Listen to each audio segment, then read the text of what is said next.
self-development, blending rigorous engineering methods with objectivist philosophy. Beyond engineering and general self-development, Daniel also has interests in systemizing diet, fitness, and stock investing, and is a great karaoke singer. That's true. Take it away.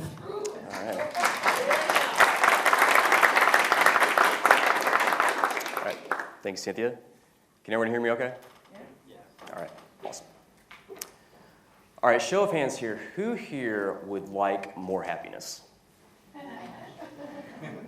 All right, good. I'm in the right place then. All right, so Cynthia mentioned I am an engineer by career. And along with that, I try to be systematic in pretty much any area I approach. In addition to work, not just work, but diet, fitness, investing, self-development, you name it. I try to be systematic. But if there's one thing to be systematic about, it's happiness, right? Because all those other things are a means to happiness. Happiness is why I try to do them. So that's the reason why we're doing this. And today we're going to go over a way of systematizing happiness. So I'm going to share a personal story with you. So I tend to be a person that leans on the introverted side. You know, engineer, introverted, kind of goes together, right? And I know I would benefit from being more social, from engaging in more quality social interactions, from becoming a more social person. I know this would contribute to my happiness. And just as an example, so I'm not the type of person that would go on a flight and strike up a conversation with the person sitting beside me. You know, usually I've been the kind of person that I would either be on my laptop, on my phone, doing some kind of work, or watch a movie on the flight, close my eyes. I just would not tend to be the type of person that would reach out to someone.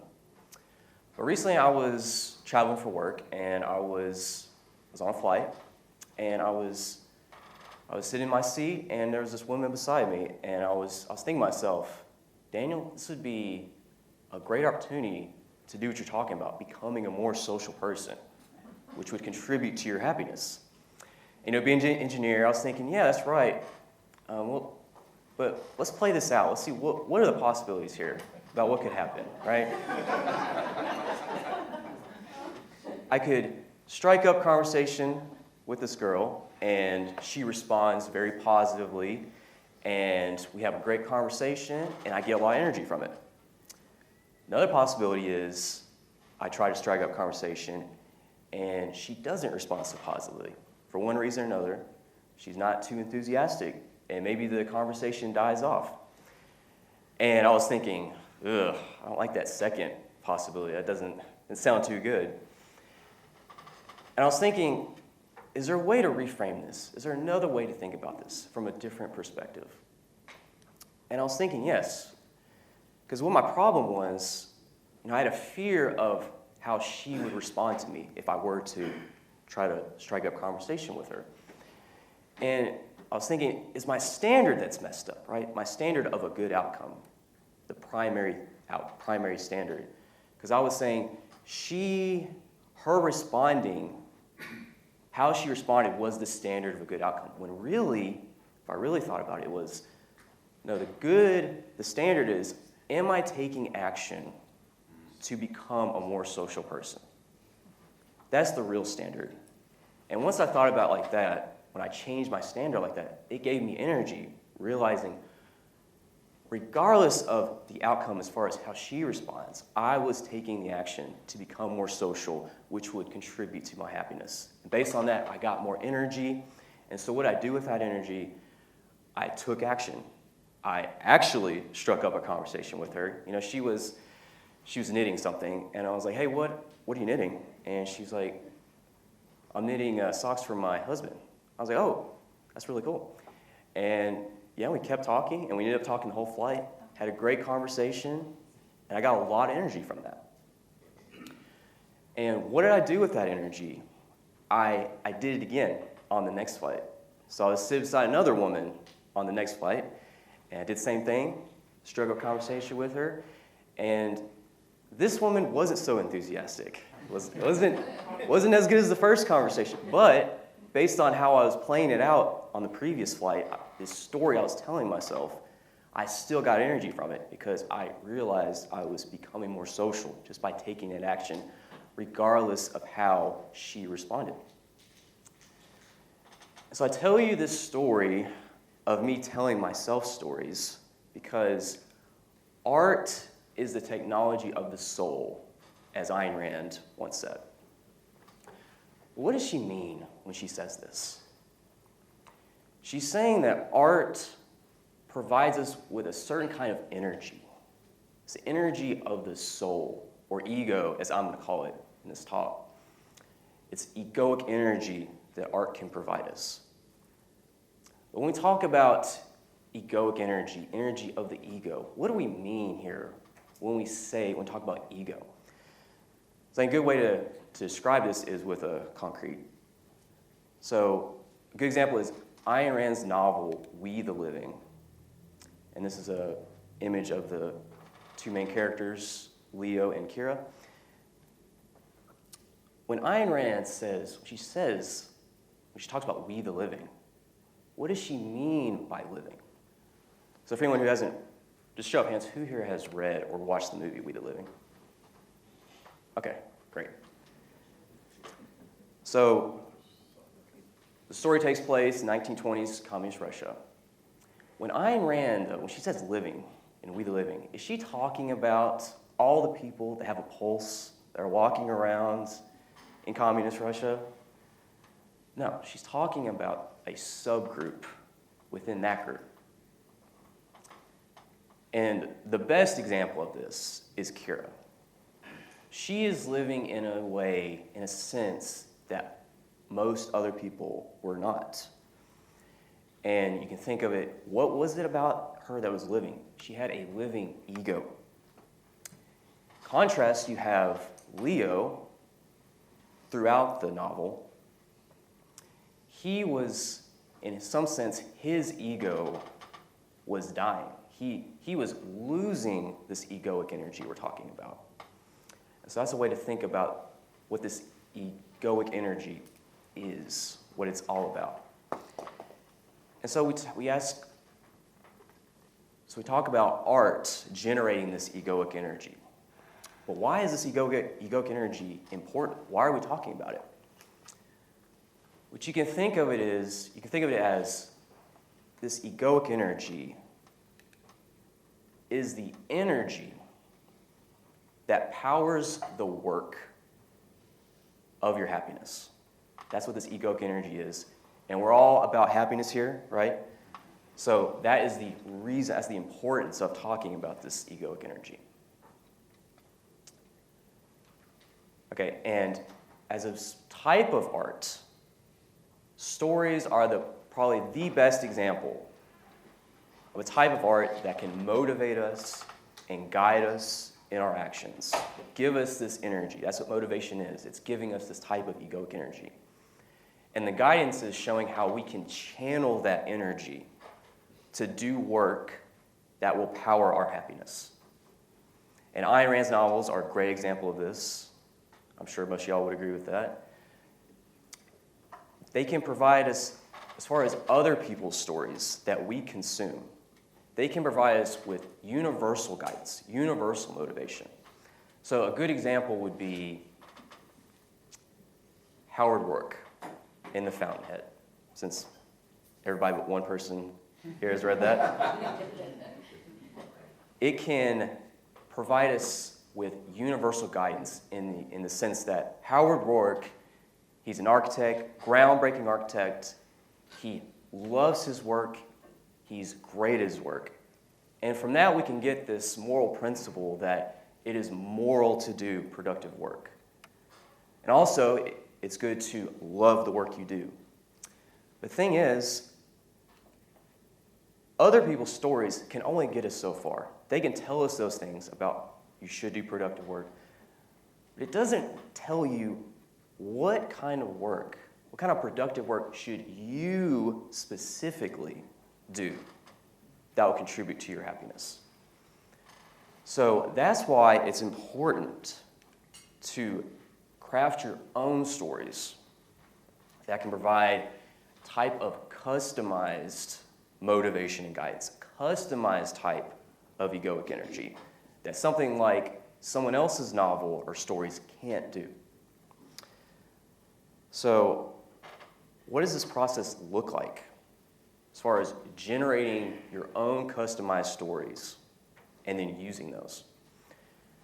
So we're going to take a look at this algorithm that really goes over all that, about how you craft these stories and then what is it you do with these stories to contribute to your happiness. So the first part is you ask yourself this question: who am I becoming? And with this question, you have three parts. You have crafting a model of your current self in some context. Then you have crafting a model of your ideal self in some context. And then you have crafting a story of your current self becoming your ideal self in some context. And that's the first part. There's three parts of this question: who am I becoming? And another way to think about it is you have your current self, you have your ideal self, and then you have your current self overcoming obstacles to become your ideal self.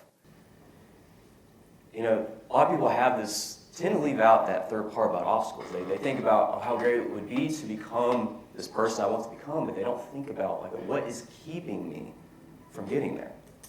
What's stopping me? Otherwise, I would already be there. So it's important to talk about obstacles. And then, we're going to go into this. We have these three parts of this question: who am I becoming? We're going to go a little more in depth with those parts. So the first part, crafting a model of your current self. So that process includes answering such questions as, how would you describe yourself in 50 words or less? Which is it's a way of saying, what are your essentials? What is the essence of you? Another question you can ask yourself: what aspects of yourself do you like or dislike? And if you would ask yourself these questions as we go along. Try to answer them. So for me, my example with the flight, an aspect of myself, my current self that I would dislike is, I have the fear of how people respond to me. They respond to me if I try to strike up a conversation with them, because I had that standard that we're talking about. Another question would be, what do you spend the most time thinking about or worrying about?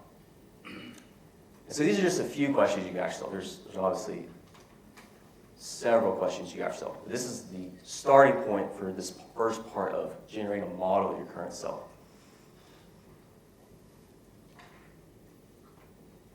Oh, and also I should add here. So there's one issue, though, is just an example, talking about things you dislike about yourself. You might tend to not think about those things. They might not even be conscious to you. So there are ways, there are things you can do, there are exercises you can do to help draw that out of your subconscious, such as things that you tend to put aside. And if someone wants to talk about that, you bring it up Q&A as far as what are some things you can do to help draw that out. Then you have crafting a model of your ideal self, which involves asking yourself questions like, what good habits or strengths does your ideal self have that your current self does not? So for me, my flight example, an example of strength of my ideal self would be being able to strike up a conversation with anyone, regardless of the results as far as how the other person responds, because I have the right standard for what a good result is. Another question would be, what character traits does your ideal self have that your current self does not? And another question could be, what achievements do you envision your ideal self achieving? So that's the second part of this question, who am I becoming? And then you have the third part, crafting a story of your current self becoming your ideal self. And that involves asking yourself questions like, what obstacles are keeping you from becoming your ideal self? So for me, the obstacle was fear of the outcome of the girl responding to me on the flight, and also having the wrong standards for what a good outcome is. The question would be, how does your current self need to change to become your ideal self? And that question is really important. How much are you willing to pay to try to achieve this? Because sometimes it's not worth it. You can have an obstacle, you can overcome it, but you don't get energy from overcoming that obstacle because the obstacle took up too much energy. So as an analogy, you think about being at an auction, right? You can have, there can be something you want, and you pay, and you get the thing you want, but you can pay too much for it to where it was not worth it. So that's how you can think about this, about always asking yourself when you have a goal, a value you're trying to pursue, the ideal version of yourself you're trying to become, you should always ask yourself, what price am I paying by pursuing this? Okay, so that is all the three parts of this first question, who am I becoming? Which is you crafting a story of your current self becoming your ideal self. So we have this, but telling yourself stories like this just by itself doesn't really do anything. You gotta do something with it. It's only the first part of this process. So then what you have to do, once you've crafted this story, then you gotta take action that's in accordance with this customized story that you've crafted. And it is extremely important that when you do this, when you do take action in line with this story, you always consider it a win. Always. It's extremely important. Just by taking that action of becoming your ideal self. Like me striking up that conversation with those women on the flight. Just that alone is in line with my story, and that gives me energy, and because it's important to consider that a win. So there's action, taking action. And once you've taken action, then you ask yourself this question, who have I become? Which is to say, you experience the results of your actions. And part of that is answering the question, what results occurred in external reality as a result of my actions? But not only that, you ask yourself, what results occurred within me as a result of my actions? Which is to say, how much egoic energy did I gain or lose as a result of my actions? And it is possible to lose energy sometimes. So once you ask yourself that question, who have I become? And based on your answer to that question, it's really important you take in feedback based on that. Because we as humans are not infallible. We can make mistakes. We can make errors. The stories we craft, the customized stories we craft, can have errors in them in terms of their ability to predict what's going to happen. And so it's important to use the results as feedback and ask yourself questions like, how did the actual results of my actions compare to what my story predicted? And then you ask yourself, okay, based on that, how can I use this as feedback to update my story going forward? So that's taking in feedback. And once you've done that, you iterate again and again and again. An endless loop. It's an endless cycle that never ends. And the idea is, by doing so, you generate this egoic energy we were talking about.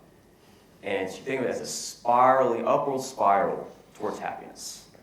That's what the end state of this process is. Okay, so I've said a lot. All right, let's tie it all together. All right, so we start with the question, who am I becoming? And based on your answer to that question, you take action that's in line with the answers to that question. And after that, you ask yourself, who have I become? And then based on your answer to that question, you use that as feedback. Feed that back in to asking that question, who am I becoming? And to go into it more, when you ask yourself, who am I becoming? What are you doing? You are crafting a story of your current self, overcoming obstacles to become your ideal self. And when you're taking action in accordance with that customized story you developed. And you always consider those actions a win. And when you ask yourself, who have I become? You're experiencing the results of your actions, both in terms of external reality and the inner egoic energy that you've either gained or lost.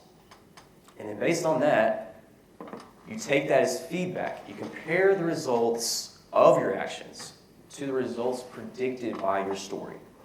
And you use that as feedback to adjust your story going forward. So you can think of this as the basic algorithm of self-development. You can think of these loops, these continuous loops. There are several of these loops because it's contextual. Like for me, you have the flight example. You can also have, say, what career you're trying to choose. There's different types of these loops that build on each other. And you can think of it as opposed to being like a laundry list of things you do, which is kind of like some approaches to self-development.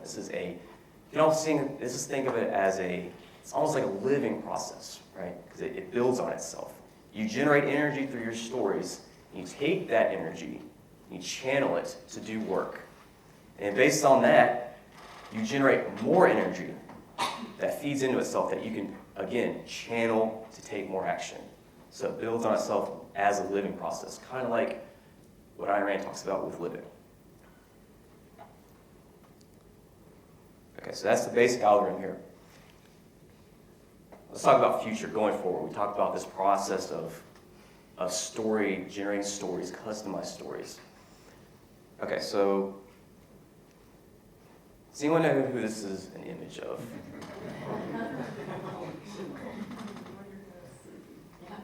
Very good. Okay, does anybody know who created this image? AI. Very good. Well, I use the AI, so it just gives you, this was very easy to generate. This was not very hard. This took about half hour work, few iterations. I used the app Journey to generate this. Yeah, great app. This gives you an idea as far as generating art, customized art that can fuel us and guide us. This just gives you an idea of how AI can be used to generate art for this purpose. So it would be an understatement to say I am excited about using AI for self-development. I can't even, it's hard to believe what the future's gonna be like for this. But this is just one example. Actual stories is probably the best example of how we can use AI for this type of customized story development for happiness development. And I have other images if people want to see other examples of that in the Q&A. So that's part of the future.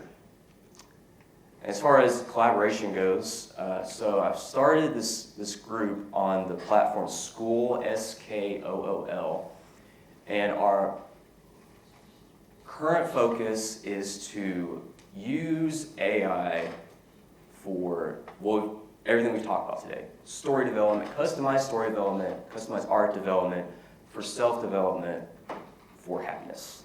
That's the main driver. So if anyone is interested in joining the school, that's the URL to join that. So yeah, feel free to take a look. And all right, so let's ask the Q&A.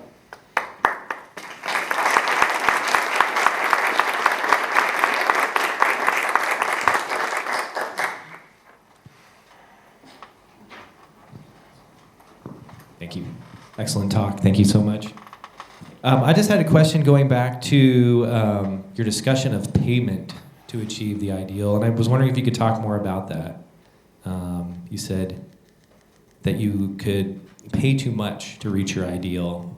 And just wanted some elaboration. I guess what came to mind for me is I think of an athletic coach that I follow, and I really appreciate his systematic approach to improving your performance. And he talks about, what are you willing to give up to get to your ideal? And I'm wondering if that's what you were getting at there. Like, if there's something that's holding you back, can you eliminate that from your life? Is that what you're talking about in the terms of making a payment to get your ideal, or is that something else? I think it's along those lines. It's basically whenever you pursue some value, by so doing, you are giving up some other opportunity. So you always have to ask yourself, okay, is you acknowledging that, and you do that evaluation inside, and you say, okay, am I willing to forego this other value to pursue this one? So when you say you pay too much, are you giving up something of higher value to get to that ideal place? I guess I was trying to reconcile that in my own mind. Right, because that would be a sacrifice, right? If you were giving up forego a higher value for a lower, Yeah, so that's really what the essence of that question is saying, am I self-sacrificing? That's really what at the end of the day what we're I see. Okay, thanks for the clarification. Yeah. Makes sense. No problem.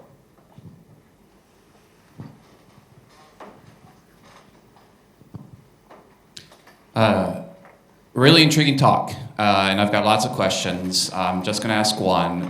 Maybe afterwards I can catch you and ask more questions. I really wanted to say when you showed that last slide of the figure that you generated of the hard-working figure there, I really wanted to say that was you. And so my question is, you're saying, okay, you need to craft a story of your ideal self that you're going towards. So did you, I guess the question is, what form does that story take? Is it an actual story that you write out like you would a short story or something like that? And did you write yourself or create one for yourself, like to talk to women on planes? Great question. So yeah, the ideal as far as the images go, you can right now you can make images of yourself, literally. Like you can inject yourself into these images. So yeah, I've done that. I haven't shown any of these here, but yeah, I think that's one of the path forwards there as far as customizing stories. But as far as do you write stories? Like are you going to write a novel?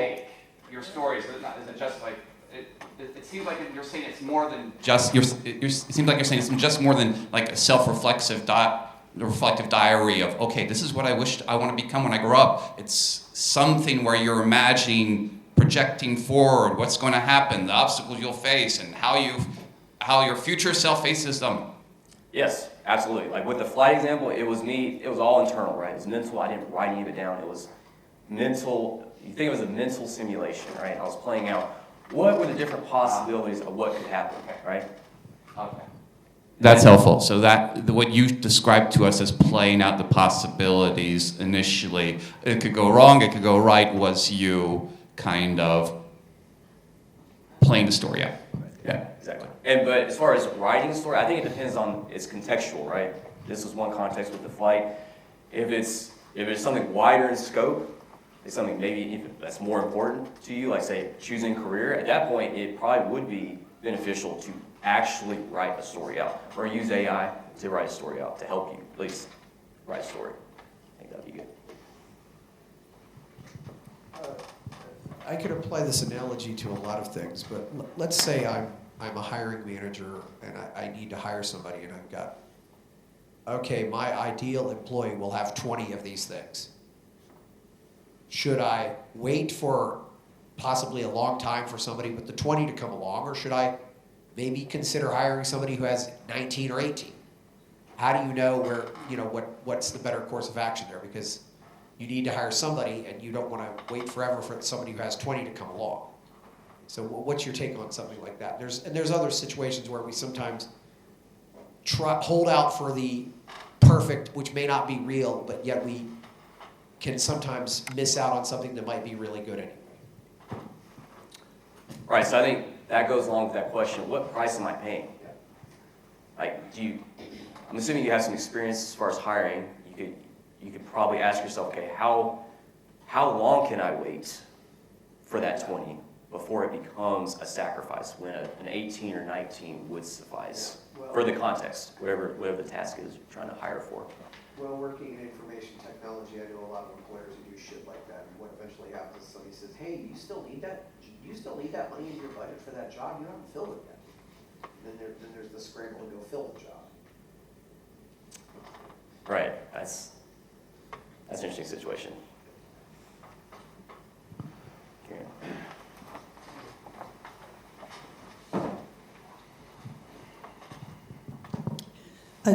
Your algorithmic approach and systematic approach is not surprising given your engineering hat. And I'm struck by how similar it is to a lot of visualization techniques that personal coaches and such have used for decades. And I'm wondering if you have something especially novel to offer in a place where many of them get stuck. It's the, okay, I've visualized this, I've enumerated various possible barriers that I'm aware of and other people have mentioned to me, and I can play out scenarios, and they're like, okay, great, I got these possible stories, I can visualize who I want to be, and they don't take the first step. So I think a lot of people get stuck in going from the story that's in their head to actually taking that action. So what would you say has been the most effective way to make that first step forward? Because I think that's where many people break down. They have a lot of stories in their head and they just don't bring it into the reality. So how would you tackle that very tough problem? Great question. Well, the first question I ask is the story you're telling yourself, how much energy is it giving you? Because that might be the problem, is lack of it touching you emotionally, the story. If you don't get emotional from the story, then you're not going to have any energy to take action. So I would say that's the first question to answer is, am I getting energy from the story I'm telling myself?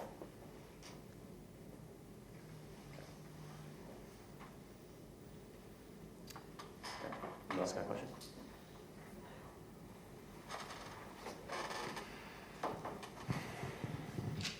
I have a comment. I am impressed in how simplistic you made it, where even a 10-year-old can read these questions, introspect, and set goals for themselves. It's so simple because we all get stuck. But thank you for that. I love the clarity and the strategy.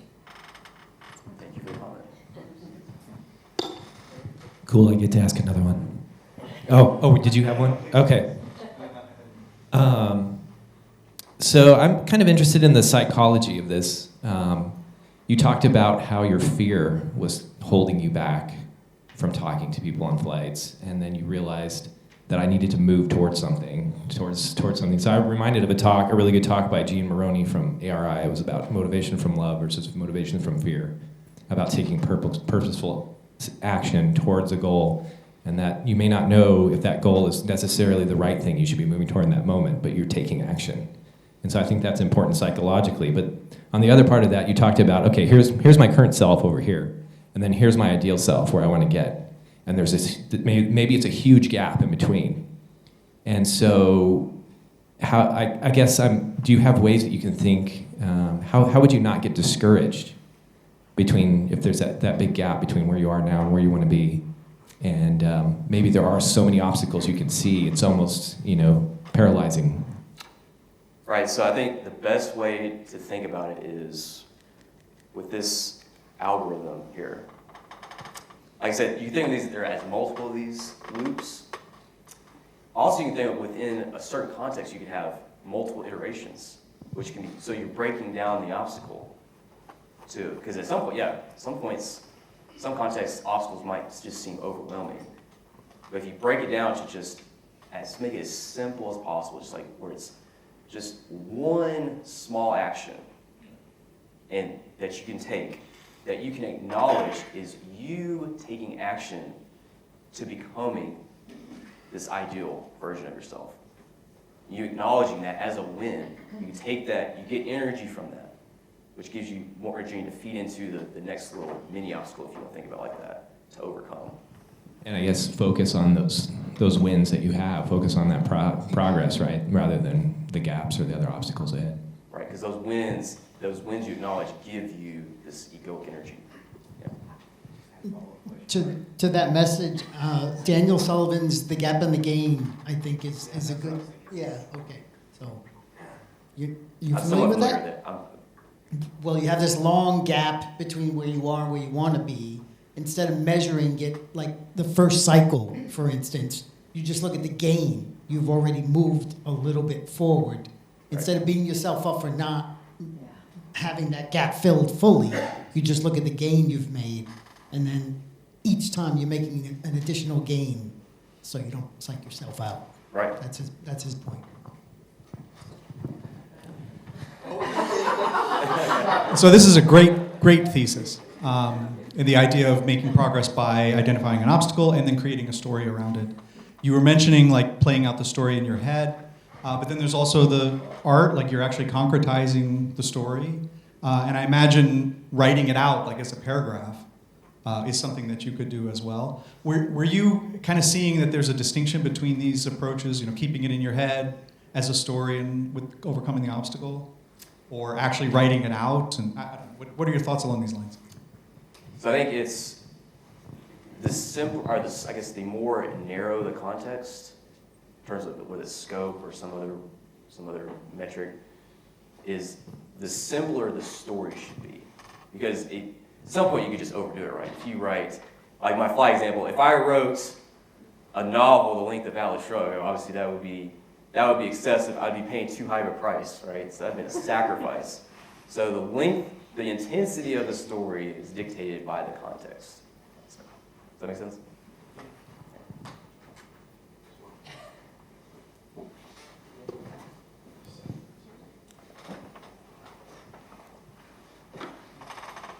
Another good thing you could add is music if you're writing a story. Okay. It's like motivational soundtrack. I've done that. It's definitely helped.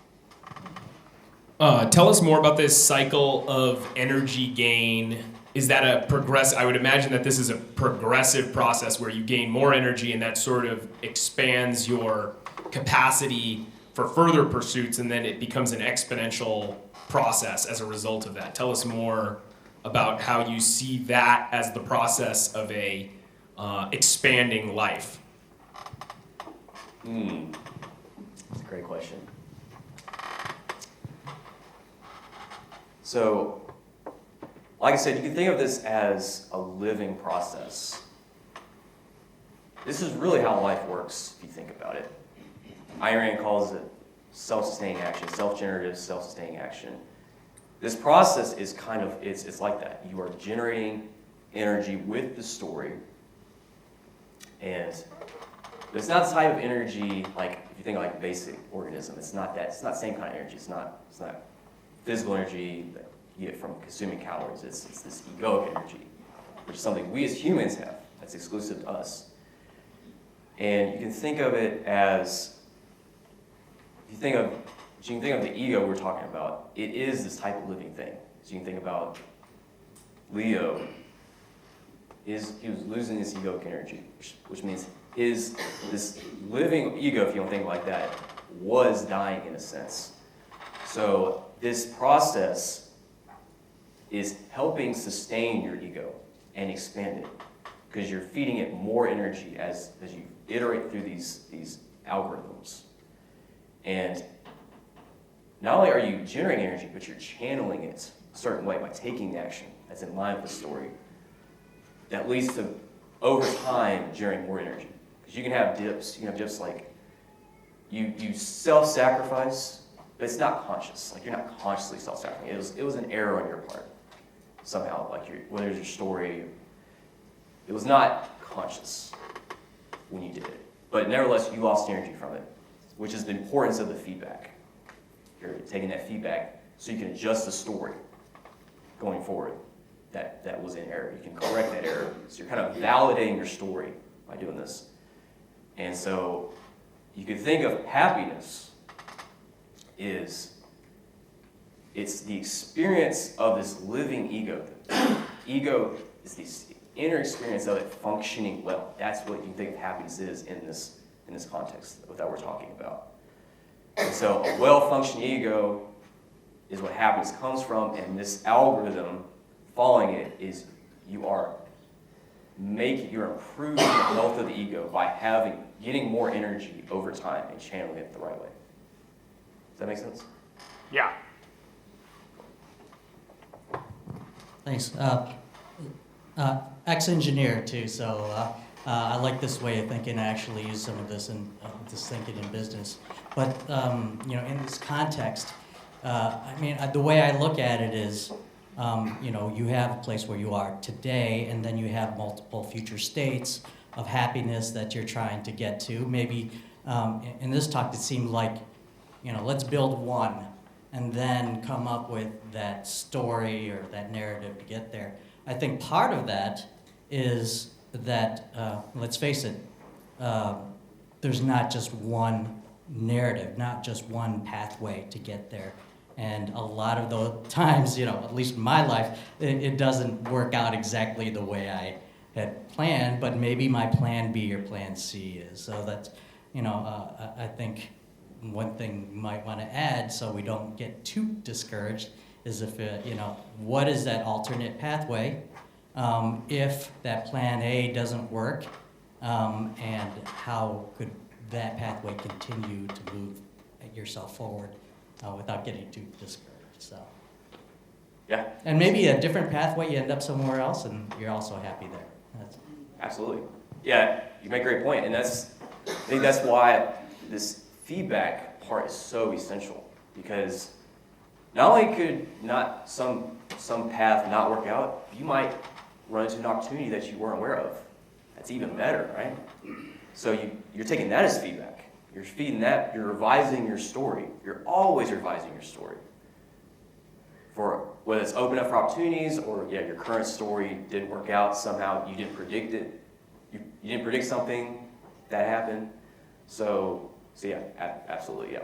Feedback is essential for this. No? This process can be applied for yourself as reinventing yourself for a new career or for a business program or a business enterprise, right? Absolutely, yeah.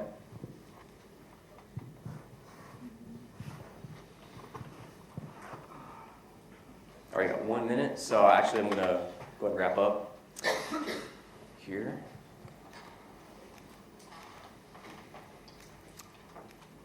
All right, so conclusion. We talked about how art, especially stories, can provide us with an immense amount of egoic energy and guidance. And how we can channel that energy to do work that will power our happiness. But we need, in addition to consuming other people's stories, we need to generate our own stories that can provide us with a customized type of this guidance and energy that applies to our personal context.